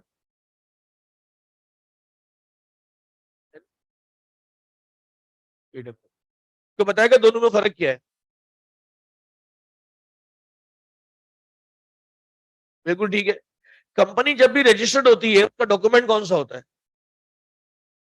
article and memorandum of association. ये आपने शायद आईटीबी वगैरह में कहीं देखा होगा। कब जो भी कंपनी रजिस्टर्ड होती है तो उसका इनिशियल डॉक्यूमेंट होता है मेमोरेंडम ऑफ एसोसिएशन। उसके अंदर कुछ क्लॉजेस होते हैं, उसमें one of the clause is capital clause. तो उस कैपिटल क्लॉज में लिखा होगा ये कंपनी कितने कैपिटल से बनी है। अभी ये ट्रांजैक्शन नहीं है, सिर्फ इंफॉर्मेशन के लिए। तो हम इसको कैसे लिखेंगे? तो अगर आप देखें तो यहां पे information number 1, authorise capital of the company is 40 million ordinary shares of ₹10 each. तो मैं यहां पे डिस्क्राइब कर दूंगा कि ये कंपनी कितने कैपिटल से रजिस्टर्ड है। 40 million ordinary shares of ₹10 each. ये 10 ईच का मतलब क्या है? 10 ईच को क्या कहते हैं? Par value, face value, par value. इसका मतलब है कि एक शेयर 10 रुपए का है। कैसे ज्यादा हो सकता है? यस, कंपनी अगर चाहे तो 50 का शेयर रख ले, कंपनी चाहे तो 100 का शेयर रख ले। तो आपको बताया हुआ होगा कि ये कितने का एक शेयर है। अगर मैं इसको इससे मल्टीप्लाई करूं तो इसकी अमाउंट कितनी आती है? 40 million multiply by 10 is equal to 400 million rupees. अब इसको मैं 400 मिलियन लिखूंगा क्या यहाँ? नहीं, 3 जीरो हटा देंगे। रुपीज इन थाउजेंड है ना, तो कितना लिखूंगा? 4 मिलियन 400,000, 4 लाख। बहुत इंपॉर्टेंट बात, बहुत इंपॉर्टेंट बात। वो क्या है? इसके नीचे मैं इसको डबल लाइन करके क्लोज कर दूंगा। क्यों क्लोज कर दूंगा? क्योंकि ये ट्रायल बैलेंस का पार्ट नहीं है, ये एडजस्टमेंट का भी पार्ट नहीं है। सिर्फ किसके लिए? ये इंफॉर्मेशन के लिए है। तो अगर ये सिर्फ इंफॉर्मेशन के लिए है तो ये टोटल में नहीं आएगा। तो टोटल में नहीं आएगा तो मैं इसको क्या करूं? डबल लाइन करके क्लोज कर दूं। देखिए आजकल हमारे एग्जामिनर के और चेकर के हाथ बंधे हुए हैं, वो पेनलाइज नहीं कर सकता। सुन लें, ब्लंडर के ऊपर पेनलाइज नहीं कर सकता। लेकिन लेकिन अगर आपने कोई इस किस्म की ब्लंडर की जो कि कहेगा यार ये प्रोफेशनल स्टूडेंट है, इसको इतनी तमीज नहीं है कि ये टोटल में नहीं आ सकता, तो उसके बैक ऑफ माइंड में नेगेटिविटी बड़ी सीरियस किस्म की आ जाएगी। तो ट्राई टू अवॉइड ब्लंडर्स। ये किस में आ जाएगा? ब्लंडर में आ जाएगा अगर आपने टोटल में ले लिया तो। क्लास के दौरान भी आप देखेंगे कभी कभी कुछ बच्चे तो टोटल में ले रहे हो, तो टोटल में नहीं लेना। क्यों? This is only for the sake of information. Actually क्या होता है, हम जब कंपनी रजिस्टर्ड हो जाती है तो हम ऑफर करते हैं, पब्लिक उसको क्या करती है? सब्सक्राइब करती है। क्या करती है? सब्सक्राइब करती है। फिर इसके बाद उस पर पैसे देती है और फिर हम कंपनी क्या करती है? उसको शेयर्स इशू कर देती है। इस पूरे प्रोसेस का नाम क्या है? Issued, subscribe and paid up. तो हमने पूरा लिख दिया, इशूड, सब्सक्राइब और पेड अप। हमने इतने शेयर्स ऑफर किए थे, लिख दिए इतने शेयर्स सब्सक्राइब किए, उसके ऊपर इतने पैसे आ गए और फिर हमने उतने शेयर्स इशू भी कर दिए। तो ये पूरा प्रोसेस कंप्लीट हुआ है। तो अगर आप सबसे पहले देखें तो पहली लाइन पे आपके पास लिखा हुआ है issued, subscribe and paid up capital. तो मैं यहाँ पे फिलहाल सिर्फ शेयर कैपिटल की हेडिंग देके और इसकी अमाउंट लिख देता हूँ। कितनी अमाउंट है? 3 लाख। आपने एक चीज ऑब्जर्व की कि आपका ये अमाउंट जो है वो इसके अंडर में होना चाहिए, क्योंकि जितने से रजिस्टर्ड है उससे ज्यादा तो इशूड एंड सब्सक्राइब उसूलन होना नहीं चाहिए। ठीक है ना? क्योंकि जितने से रजिस्टर्ड है आपने इशू कितना किया होगा। हाँ, ऐसे मैं आपकी नॉलेज के लिए बता रहा हूँ, क्योंकि मैंने आपसे कहा ना कि ये सवाल क्योंकि कोर्स में तो है नहीं, तो हम जो भी एसोसिएटेड नॉलेज ले सकते हैं वो जरूर लेके जाएं। मुझे ये बताइए, क्या अगर कंपनी को आगे 2 लाख के शेयर्स और इशू करने हैं, कर सकती है? ऑथराइज चेंज करना पड़ेगा। क्या करना पड़ेगा? ऑथराइज कैपिटल को आपको चेंज करवाना पड़ेगा। तो उसके लिए जो आपके पास कंपनी लॉ आपको सिखाएगा कि इसको चेंज कैसे कर सकते हैं। इसके लिए हमारे जो कोर्सेज है ना वो इंटीग्रेटेड है। अब ये प्रोसीजर चेंज करने का आप कहां सीखोगे? कंपनी लॉ के अंदर। ठीक है ना? How to change in memorandum of association, उसकी क्या फॉर्मेलिटीज हैं, कितने दिन का नोटिस होगा, कितना कोरम चाहिए होगा एंड सो ऑन। तो पूरा प्रोसीजर जो है वहां पे आप, लेकिन बहरहाल अगर कभी चेंज करना पड़े तो लॉ के अंदर इसका प्रोसीजर दिया हुआ है। ऐसा नहीं है कि पता चला कि कंपनी जो है वो जिंदगी भर तक फर्दर इशू नहीं कर सकती, इतना इतना एक्सपेंशन होगा लेकिन उसकी फॉर्मेलिटीज है। अच्छा, अब सुन लें, इसकी नोटिंग भी होनी चाहिए। मैं शेयर, हमारा चार्ट है, इशूड जो है issued at par. For example, issued, company issued 10,000 ordinary shares of ₹10 each. क्या एंट्री होगी इसकी? ये जो अमाउंट है ना, क्योंकि असल मैंने आपसे कहा ना कि सिर्फ ये पोर्शन समझाना है, बाकी पोर्शन जो है वो सारा जो हमने आईए में किया हुआ है वो वही है। तो इशू 10,000 ऑर्डिनरी शेयर्स ₹10 ईच। बताइए, कैश या bank debit? Share capital is, बिल्कुल सही है, ordinary share capital is created. कितना अमाउंट हो जाएगा? 1,00,000। 10,000 shares multiply by 10 is equal to 1,00,000। इसको मैंने क्या कहा? इशूड एट 10 रुपए, 10 पे ही इशू किया, इसको कहते हैं issuance of shares at par. अच्छा, फिर इसके बाद अगर कंपनी की रेपुटेशन अच्छी है तो फिर वो चाहे तो इशूड 10,000, सॉरी इसको हम कहेंगे एट, इसका टेक्निकल नाम at premium, at premium, issued at premium, issued 10,000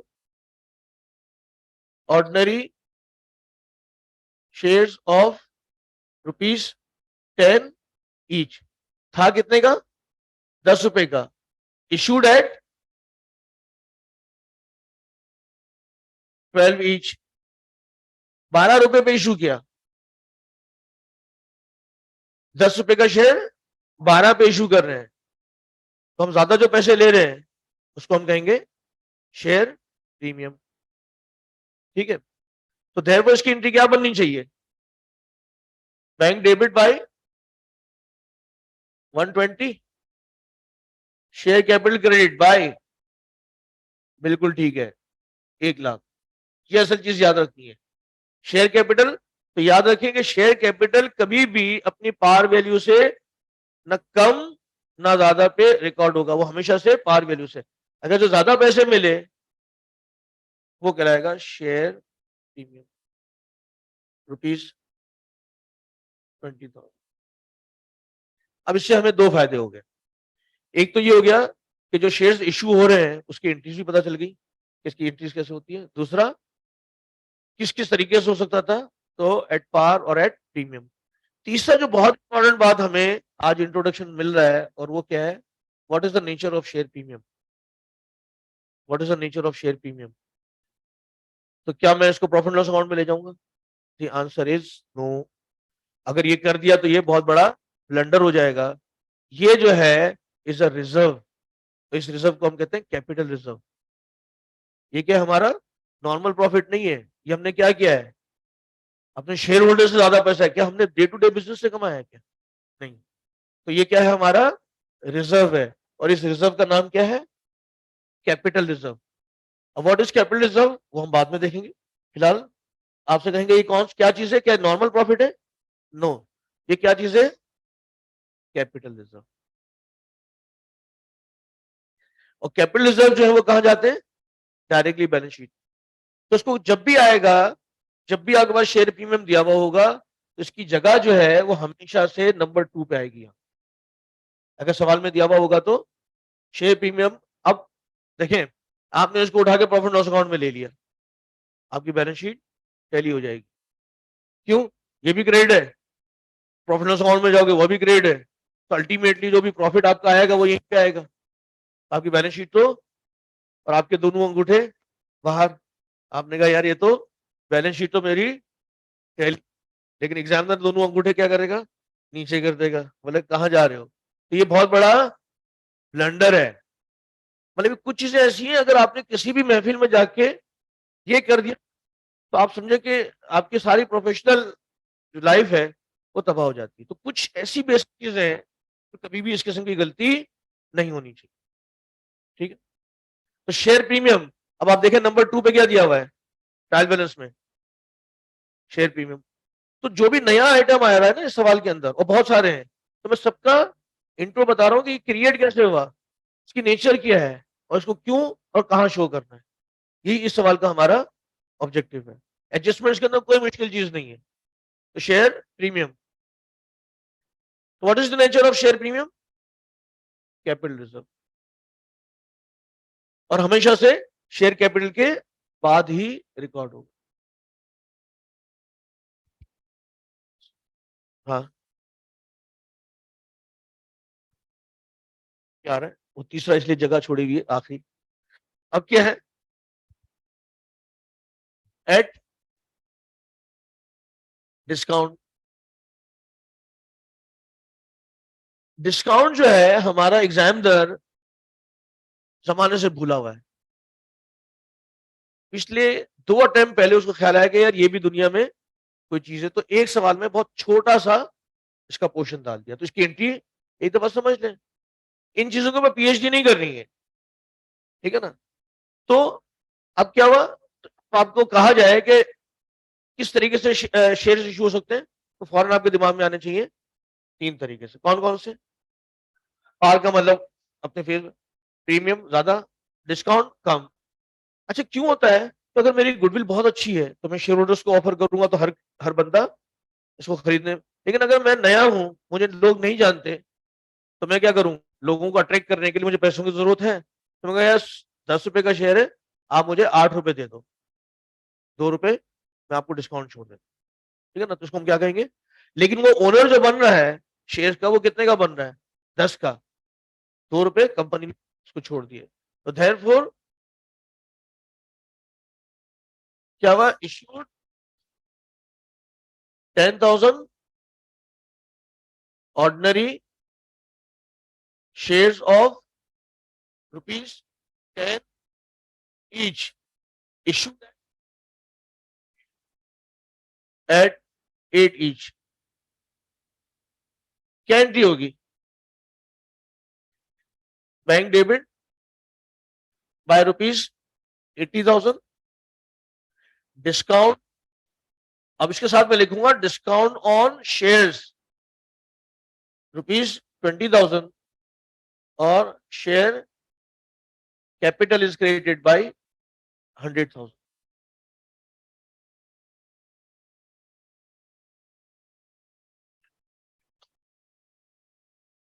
अब कैश की तो बात समझ में आती है कि बैलेंस शीट में जाएगा, शेयर कैपिटल की बात समझ में आएगी, यहां जाएगा। व्हाट अबाउट डिस्काउंट, कहां जाएगा?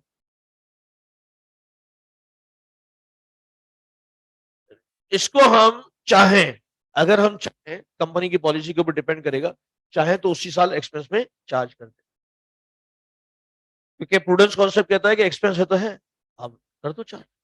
लेकिन आप कहते हैं कि नहीं, इसके बेनिफिट मुझे 1 साल से ज्यादा मिलेगा, क्योंकि पैसे जो मिले वो 1 साल में यूज नहीं हो जाएंगे। तो जो एक्सपेंस है मेरा, उसका बेनिफिट अगर 1 साल से ज्यादा मिलता है, उस एक्सपेंस को हम कहते हैं डेफर्ड कॉस्ट। क्या कहते हैं? Deferred cost.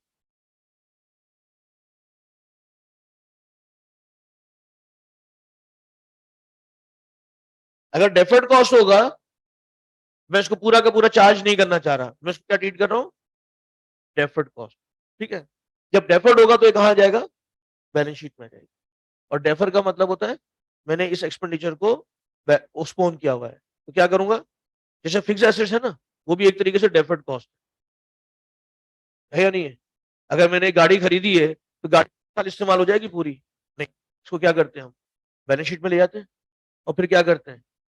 थोड़ा थोड़ा करके डेप्रिशिएट करते हैं। तो इसी तरीके से इसको बैलेंस शीट में लेके जाऊंगा, खत्म तो करना होगा ना, परमानेंट तो नहीं रहेगा। तो क्या करूंगा? इसको थोड़ा थोड़ा डेप्रिशिएट करूंगा। एंट्री वही डेप्रिसिएशन वाली होगी, लेकिन नाम इसका चेंज हो जाएगा एमोटाइजेशन। क्या नाम आ जाएगा? एमोटाइजेशन। तो अभी इस सवाल में आएगी एग्जांपल डेफर्ड कॉस्ट। ठीक है ना। तो एंट्री क्या होगी, मैं लिख के भी बताऊंगा कि डेप्रिसिएशन, एमोटाइजेशन और आगे कुछ है।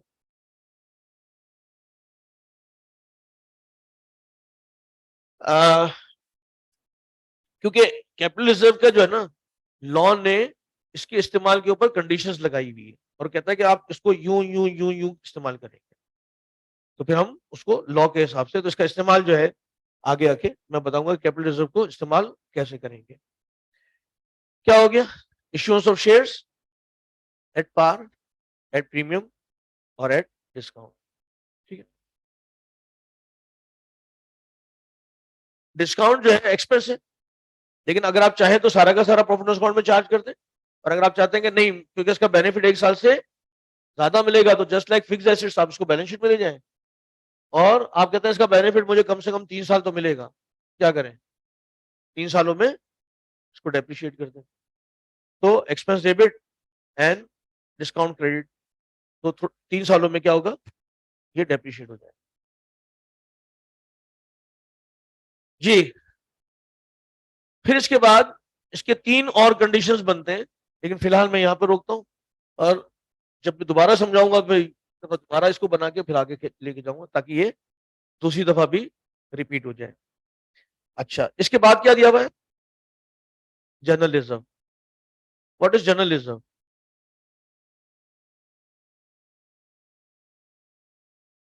हम क्या करते हैं, जैसे अगर मेरे पास वॉलेट है, तो वॉलेट में जो भी पैसा पड़ा हुआ है वो मेरा अपना है, रिटेन अर्निंग, हमने किया था ना रिटेन अर्निंग, आईए के अंदर रिटेन अर्निंग मीन्स अभी कैपिटल में ऐड नहीं हुआ, अलग से पड़ा हुआ है। अगर मैं चाहूं कि मेरे पास 1 लाख रुपए प्रॉफिट है, लेकिन मुझे लगता है कि यार मुझे सारा डिस्ट्रीब्यूट नहीं करना, तो मैं क्या करूंगा, कुछ पैसे यहां से माइनस करके और ट्रांसफर कर दूंगा रिजर्व के अंदर। कहां से ट्रांसफर करूंगा, रिटेन अर्निंग में से। किस नाम से ट्रांसफर करूंगा, जर्नलिज्म। तो एंट्री क्या बनेगी, retained earning debit and journalism is created. कहां से क्रिएट हुआ, रिटेन अर्निंग में से। एंट्री क्या बनी, retained earning debit and journalism is created. तो जर्नलिज्म की हमारी क्या एंट्री बनती है, रिटेन अर्निंग डेबिट,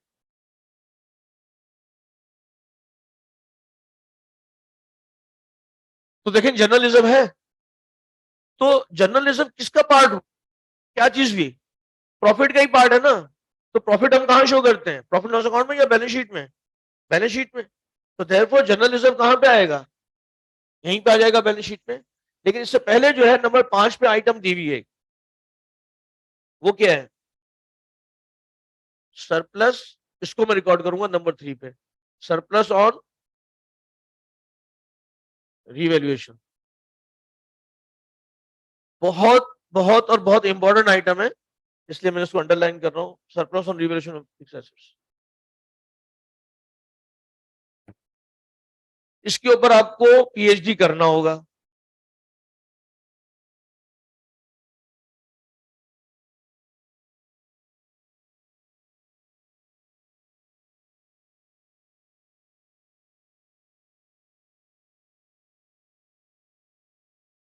चेक कर लो बेटा, आप लोगों को आ गई है नहीं आई ऑनलाइन पे पिक्चर इसकी, क्योंकि मैंने इसको हसन को दिया था, हसन ने देख लिया है, वरना मैं इसको कॉल कर दूं। सर मैंने सेंड कर दिया इनको। ठीक है, लेकिन आपने मुझे ऐड नहीं किया एज यूजुअल। ग्रुप मैंने बनाया नहीं, तो मैं कर देता हूँ। ये तो हर दफा का आपका आंसर यही होता है, मैंने नहीं बनाया था।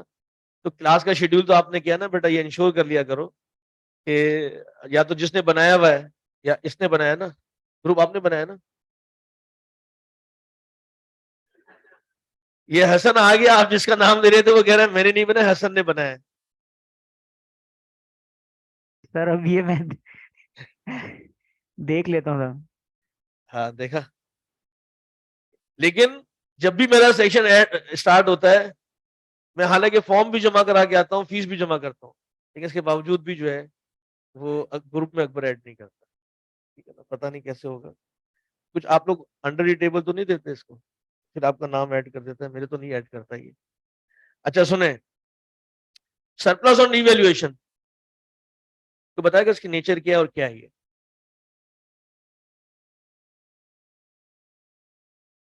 सुन ले, मैंने आपको इसके ऊपर अपने पीएचडी करनी है एज पर IAS 16।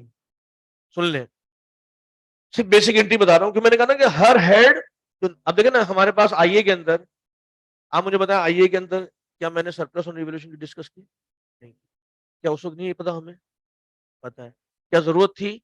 नहीं थी। तो जो चीज जरूरत थी ना उतनी बताइए, ना उससे ज्यादा ना उससे कम। लेकिन जितनी बताई ना उस पे जो है आप लोग का पंचर हो जाता है। तो लेकिन वो बताना जरूरी था, उसको सीखना जरूरी था। जो आपके नीचे जो स्टूडेंट्स आते हैं ना उनसे कम से कम ये रिक्वेस्ट करें, आप लोग की भी जिम्मेदारी है भैया, हमने तो नहीं किया, आप लोग कम से कम 6 सवाल आपको कराए आखिरी में, उसको जरूर जो है रिवाइज कर लें, फिर आप देखेंगे आपके एग्जाम में जो है। एक और गैप पता है क्या होता है आईए के अंदर? आपके हर टॉपिक जो है ना वो एमसीक्यूज है, और ये वाला टॉपिक पूरा अटेम्प्ट करने वाला। तो जब ये मिसमैच होता है ना तो आप लोग उसमें एडजस्ट नहीं कर पाते अपने आप। तो इस दफा मुझे ये थोड़ा सा फील हुआ कि जो गैप आ रहा है वो इस वजह से भी आ रहा है। मैं कोशिश करूंगा इस गैप को भी पूरा करने की। सरप्लस और रिवैल्यूएशन ऐसा होता है, सुनिएगा, अगर आपकी एक एसेट्स है तो क्या सुनते जाइए, बट मैंने कहा ना कि इसमें सारी चीजें जो है कम से कम एक इंट्रोडक्शन मिल जाए। अगर मेरे पास एक एसेट्स है 4 लाख का और उसकी आज फेयर वैल्यू जो है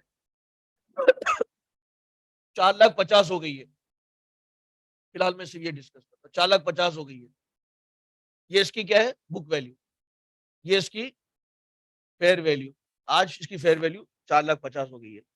अब बताइए कि क्या 50,000 रुपए की वैल्यू को इंक्रीज करना जरूरी है?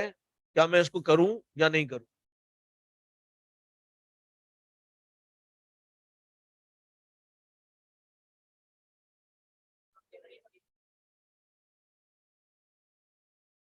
बढ़नी चाहिए।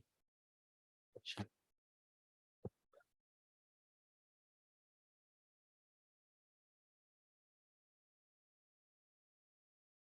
देखें कुछ चीजें ना हमारी चलेगी और कुछ चीजें लॉ की चलेंगी। अब मैं आपको बहुत ही, अगर आप लोग नाराज ना हो तो थोड़ा सा आउट ऑफ बॉक्स, ठीक है ना? कुछ स्टूडेंट इतने नाराज होते हैं कि सर वो क्या क्या बताते हैं हमें समझ नहीं आता। ये जरूरी है अब प्रोफेशनल स्टूडेंट्स थोड़ी सी तवज्जो। मैं आपको बड़ी लॉ की या अकाउंटिंग प्रिंसिपल्स की बात कर रहा हूँ, और ये हमारे स्टूडेंट्स के लिए प्रिंसिपल्स ऑफ अकाउंटिंग जो है ना समझना। फॉर एग्जाम्पल मैं दो चीजों का, मैं इसको 2 मिनट के अंदर बता सकता हूँ, आपको याद भी हो जाएगा, लेकिन प्रिंसिपल ही समझे। ये क्या चीज है? फिक्स एसेट्स है, ठीक है। अगर मेरे पास इन्वेंट्री होता वो 4 लाख की है और उसकी एनआरवी जो है वो 4,50,000 हो गई है, तो क्या इन्वेंट्री को 4,50,000 पे रिकॉर्ड करना है? नहीं करना। तो आपका IAS 2 कहता है कि लोअर ऑफ कॉस्ट एंड, तो इसके लिए हमने कौन सा IAS फॉलो किया? IAS 2। इसके लिए कौन सा IAS फॉलो करेंगे? IAS 16। IAS 16 कहता है, तवज्जो के साथ सुनिएगा, कि सब्सिक्वेंट रिकॉग्निशन, इनिशियली तो किस वैल्यू पे रिकॉर्ड करेंगे? कॉस्ट पे। सब्सिक्वेंट रिकॉग्निशन किस वैल्यू पे रिकॉर्ड करना है? तो कहता है इसको subsequent recognition will be at cost, will be at cost, unless आप पंगा ले रहे हैं। वो पंगा क्या है कि आपने पॉलिसी बनाई, इसको फेयर वैल्यू पे रिकॉर्ड करेंगे, इसका मतलब है कि दोनों चीजें अलाउ है।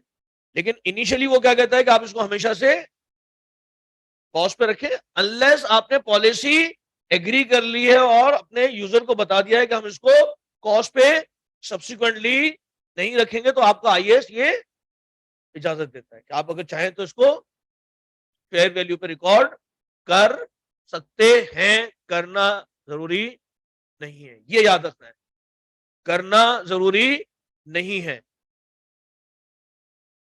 ठीक है। तो देयरफॉर IAS के हिसाब से अगर आपने कहा कि हम इसको रिवैल्यू करना चाहते हैं तो फिर क्या एंट्री होगी?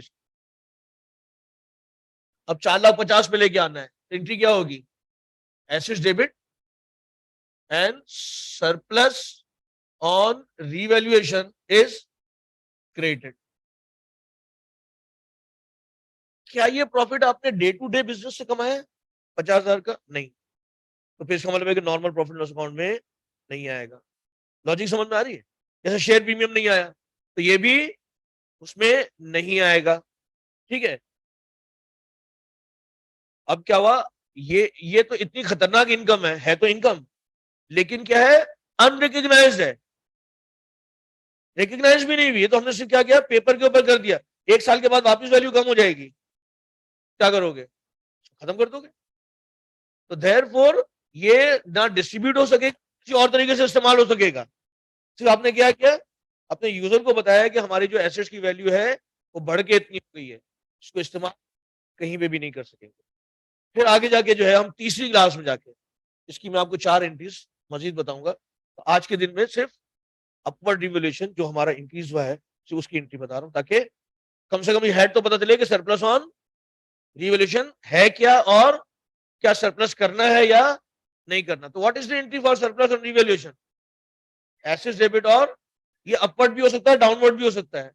फिर पहले अपवर्ड के बाद में डाउनवर्ड भी हो सकता है। ये सारी कहानियां जो है वो पहली क्लास में नहीं होंगी। अब क्या है, इससे क्या होगा, बार बार रिपीट होगा तो आपको, लेकिन इसके ऊपर आपको पीएचडी करना पड़ेगा, क्योंकि माजिद साहब भी कराएंगे और मैं भी कराऊंगा। तो मेरे अगले टॉपिक में भी आएगा, इससे अगले टॉपिक में भी आएगा सरप्लस ऑन रिवैल्यूएशन का। तो थोड़ा थोड़ा जो है उसको देखते जाएंगे।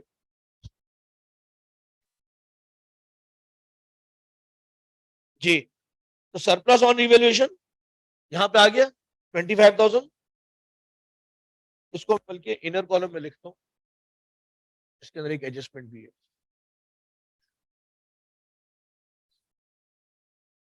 अच्छा, फिर इसके बाद क्या है, जनरल रिजर्व लिखता था। जनरल रिजर्व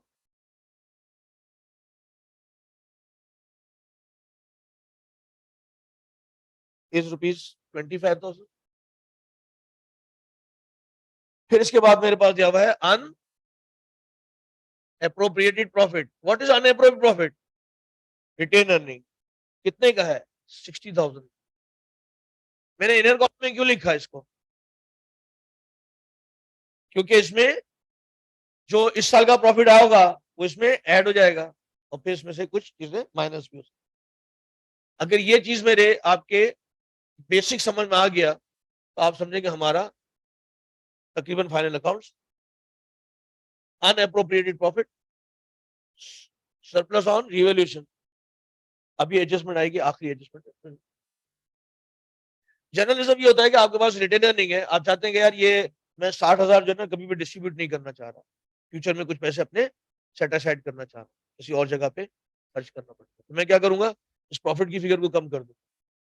तो एग्जाम्पल 20,000 रुपए मैं कहीं सेव करना चाह रहा हूँ कि मैं फ्यूचर में ये खर्चा करना चाहूंगा, तो क्या करूंगा, इसमें से कम करके और जनरल रिजर्व में ऐड कर, जो ऊपर एंट्री बना। ये भी आपका दोनों दोनों रिजर्व्स हैं, लेकिन देखें तो देखिएगा नहीं आगे फ्यूचर में, आज ही दिखा, ठीक है ना। तो अगर मेरे पास ये वॉलेट है, ये वॉलेट तो मेरा ही है ना, ये रिटेन अर्निंग, ठीक है। अब जो यहाँ पे पैसे पड़े हुए हैं वो क्या है, रिटेन अर्निंग, और जो इस खांचे में जो पैसे पड़े हुए हैं वो रिजर्व में। दोनों क्या है, रिजर्व ही है ना, लेकिन दोनों के नेचर में फर्क है, एक विजिबल और एक को मैंने सेट असाइड किया हुआ है किसी और पर्पस के लिए, उसमें यूज नहीं होगा वो। फिर जब जरूरत होगी तो फिर मैं इसको स्पेसिफिक कंडीशन के साथ यूज करूंगा इंटरनली। तो ये भी पैसे मेरे ही है, ये भी है, मैंने अपनी मर्जी से इसको वहां पे चैनलाइज किया हुआ। तो इसीलिए हम इन दोनों रिजर्व को कहते हैं ये हमारे फ्री रिजर्व, ये दोनों हमारे फ्री रिजर्व, हम इसको जैसे इस्तेमाल करना चाहें वो, हाँ, वो इंटरव्यूस हो जाएगी। नहीं नहीं नहीं नहीं, वो फिर डायरेक्टर्स प्रपोज करेंगे तो हो जाए, क्योंकि घर पे थोड़ी लेके जा रहे हैं वो। क्या हुआ, यहां से उसको यहाँ पे ट्रांसफर किया है तो वो भी फ्री है। आइए, तो एक दफा दोबारा रन थ्रू कर ले। कैपिटल कितने किस्म का था initially, authorise and issued, subscribe and paid up, याद रहेगा। ऑथराइज का मतलब क्या है, कंपनी इतने से, उसका डिस्क्लोजर क्या हुआ, हमने इसको यहाँ पे अंडरलाइन कर। Issued, subscribe and paid up capital, par पे भी हो सकता है, प्रीमियम पे भी हो सकता है, डिस्काउंट पे भी हो सकता है, तीनों की एंट्रीज बता दी। यहाँ पे शेयर कैपिटल दिया हुआ था, शेयर प्रीमियम दिया था, इसके बाद आएगा। देन इसके बाद सरप्लस ऑन रिवैल्यूएशन की सिर्फ एक एंट्री मैंने आपको बता दी, ये हो गया। फिर जनरल रिजर्व और रिटेन। ये हमारा बहुत ही बेसिक सा जो है वो इंट्रोडक्शन था। अब मैं चलता हूँ इनकम स्टेटमेंट की तरफ। जैसे हम नॉर्मली बनाते थे उसी तरीके से इनकम स्टेटमेंट बनेगा। तो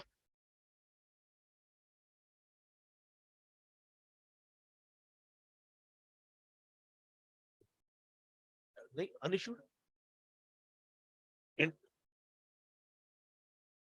नहीं, वैल्यूएशन नहीं है ना।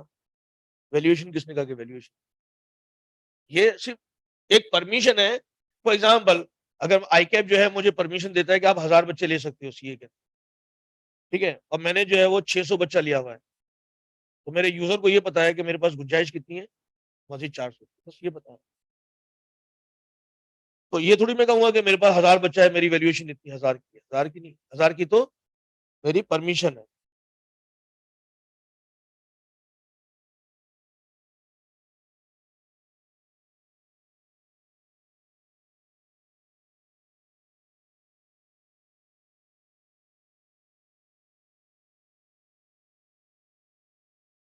हसन अभी भी ऐड नहीं किया आप लोगों ने मुझे, कर दो यार, मुझे ऐड कर दो ताकि मैं बोर्ड की पिक्चर वगैरह भी भेज सकूं। सर कर दिए, कैफ के नाम से ग्रुप है, Kaif MS office PP. Kaif, MS office PP करके इस तरह से ग्रुप का नाम है, मैं आपको उसको भेज भी देता हूँ। ये आ गया, ये से कैफ प्लस एम एफ, ये जी यही है। मैंने तो फीस जमा कराई, आपने नहीं जमा कराई होगी।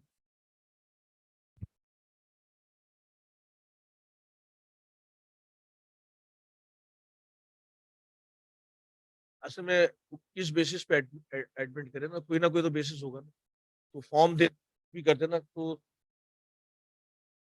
मेरा, लेकिन इसने एडमिट कर लिया आपके सारे 158 पार्टिसिपेंट्स इसके, आप चेक कर लीजिए। ये इसका ग्रुप का नाम है TSA Kaif plus MS office. अच्छा आइए, फिलहाल ये कोर्स से बाहर है, ये ग्रुप कोर्स में ये है, ठीक है ना।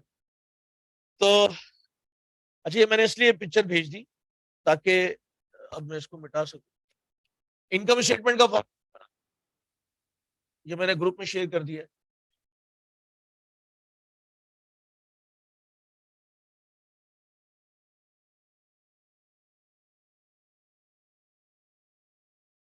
इनकम स्टेटमेंट 100% जो है वैसे ही होगा, लेकिन कुछ मैंने आपसे कहा ना कि थोड़ा सा यहाँ पे डिस्क्लोजर आपको समझाना पड़ेगा, और यही चीज हमारी मेन रिक्वायरमेंट है इसको समझने की। हेडिंग तो वही हमारी 3 लाइनर हो जाएगी, यहाँ पे भी छोटा कॉलम बन जाएगा नोट्स का।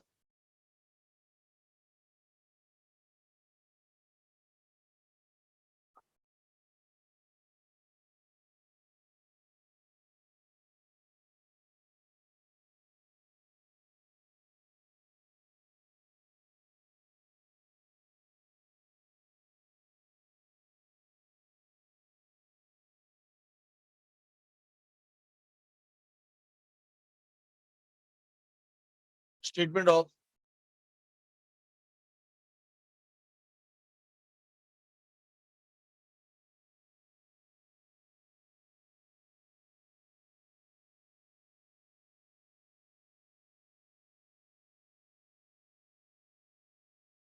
रुपीज इन थाउजेंड्स, क्या लिखेंगे इस कॉलम में, 2015 यहाँ पे नोट्स। अब मैं थर्ड पेज पे जाके नोट्स की हेडिंग दे रहा हूं।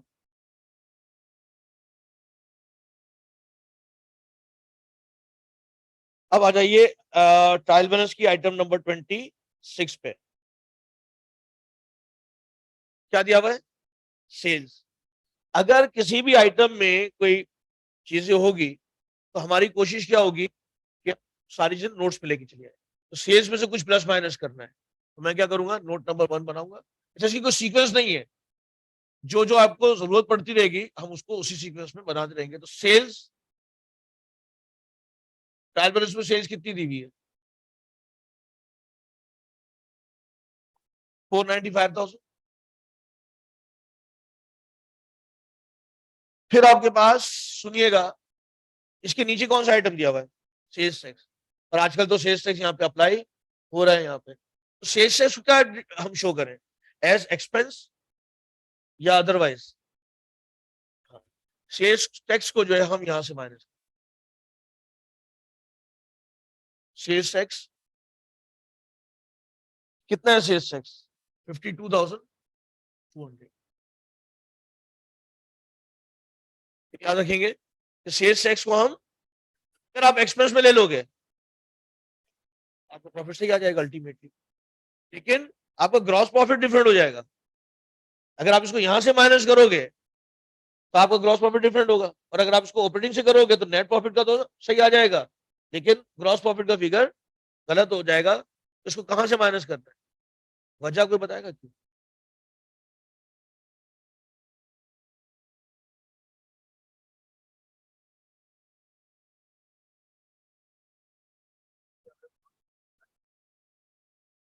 चले उसको कह सकते हैं, लेकिन असल चीज पता है क्या, हाँ, देखिए होता क्या है कि अगर आपके पास 100 रुपए का आइटम है सेलिंग प्राइस, और उसके ऊपर 10% या 15% सेल्स टैक्स लगना है, 15 रुपए, तो आपने कस्टमर से कितने चार्ज किए, 115। तो क्या, और ये 15 रुपए क्या करेंगे आप, गवर्नमेंट को दे देंगे, गवर्नमेंट के बिहाफ पे आपने लिया हुआ है ना, आया नहीं, तो ये तो आपने गवर्नमेंट से लिया, गवर्नमेंट के बिहाफ पे लिया हुआ है, तो आपकी एक्चुअल सेल्स कितनी है, 100 है। अगर मैं 115 दिखाऊंगा तो क्या मैं अपनी सेल्स को ओवरशेट नहीं कर रहा, ओवरशेट कर रहा हूँ। और फिर आपने कहा कि अगर कोई टैक्सेस वगैरह की बात हो रही होगी तो गलती से किसके ऊपर लग जाएगा, 115 के ऊपर, जबकि लगना कितने के ऊपर चाहिए। तो 100, ये 15 रुपए मेरे थोड़ी हो गए, ये तो मैंने गवर्नमेंट के बिहाफ पे रिसीव किए हुए हैं। लॉजिक क्या कहती है आपको, सेल्स टैक्स कहां से माइनस होना चाहिए, सेल्स में से माइनस होना चाहिए। तो सेल्स टैक्स जो है इसमें से माइनस होगा। इसी तरीके से कमीशन ऑन सेल्स, वो भी अक्सर इसी में से माइनस हो जाता है, लेकिन ये गवर्नमेंट का नहीं है, ₹18,000। इसको माइनस करें 18,400, ये आ गया नेट सेल्स।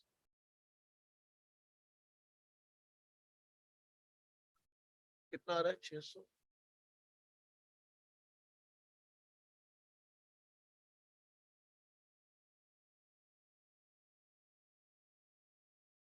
325 आ रहा है,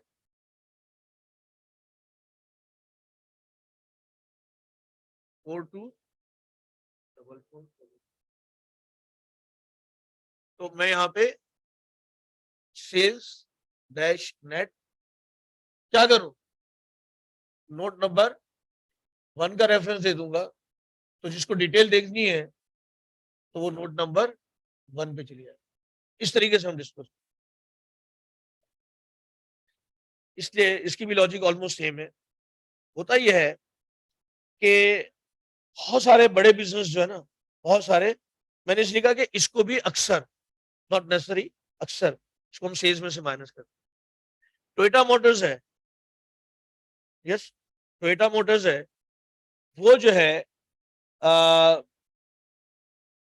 जब ये माल अपना गाड़ी बेचता है, तो क्या वो टोयोटा मोटर्स डायरेक्टली खुद बेचता है अपने कस्टमर, क्या इंडस मोटर्स है, क्या वो गाड़ी खुद बेचते हैं अपने हाथों से, नहीं, किसके थ्रू बेचते हैं, डिस्ट्रीब्यूटर्स कमीशन, नहीं सेल्समैन नहीं, डिस्ट्रीब्यूटर्स कमीशन। आप देखें जितने भी शोरूम्स होते हैं वो टोयोटा मोटर्स के नहीं है, वो किसके हैं, डिस्ट्रीब्यूटर्स हैं। तो अगर एक गाड़ी जो है वो 20 लाख की है, तो डिस्ट्रीब्यूटर्स कमीशन को अगर उनने 2 लाख रुपए दिए हुए हैं, तो एक्चुअली उसको पैसे कितने मिल रहे हैं, कि उसके बगैर तो बिक ही नहीं सकती। तो कंपनी को पैसे कितने मिलेंगे, 18 लाख। 2 लाख रुपए तो उसको देने ही है, अनअवॉइडेबल है ना, नहीं ये तो अनअवॉइडेबल है। तो इसीलिए आप कहते हैं कि नहीं मुझे नहीं करना, नीचे शो कर, और आप कहते हैं कि नहीं मेरी एक्चुअल जो सेल्स प्राइस जो बन रही है वो तो बनी 18 लाख रुपए रही है, तो ये जजमेंटल है। सेल्स टैक्स को तो इन एनी केस ऊपर से माइनस करना है, कमीशन और सेल्स अगर आप ऊपर से माइनस करना चाहें तो ऊपर से माइनस कर ले, और अगर आपको नहीं पसंद आप नीचे कर ले, इसके ऊपर तो रिस्ट्रिक्शन नहीं। तो आपको बहुत दफा जो है कमीशन ऑन सेल्स कहां से माइनस होता हुआ नजर आएगा, ऊपर से। फिर आप उस वक्त नाराज होंगे कि सर ये तो आपने बताया नहीं। तो वही तो कह रहा हूँ ना कि आपकी जो एक्चुअली, जैसे हम एनआरवी कहते हैं, हालांकि बिकी नहीं है लेकिन इतने में बिकेगी, हम उसको कम करते नहीं कर स्टॉक। इसी तरीके से हमें मिलेगा ही कितना, 20 मिलेगा या 18 मिलेगा। लेकिन मैं आपसे वही कह रहा हूं, आप नहीं हो रहे करने, आप कह रहे हैं मेरी सेल्स अंडर स्टेट हो रही है, तो आप क्या करें, हाँ हर्ज नहीं, मतलब दिस इज एक्सेप्टेबल। तो कहीं कहीं कोई एक्सपेंसेस थोड़े बहुत ऊपर नीचे हो सकते हैं, लेकिन सेल्स टैक्स वहीं से माइनस करना है, दैट इज इम्पोर्टेंट। फिर कॉस्ट ऑफ गुड्स सोल्ड, क्या करें, 100% कॉस्ट ऑफ गुड्स सोल्ड वही होगा, लेकिन होगा क्या कि यहाँ पे ये डिस्क्लोज नहीं करेंगे, बल्कि क्या करेंगे, नोट बनेगा और नोट के थ्रू ये आ जाएगा। मेरा ख्याल है कि आपकी क्लास वो ऐसी बंद हो गया ना,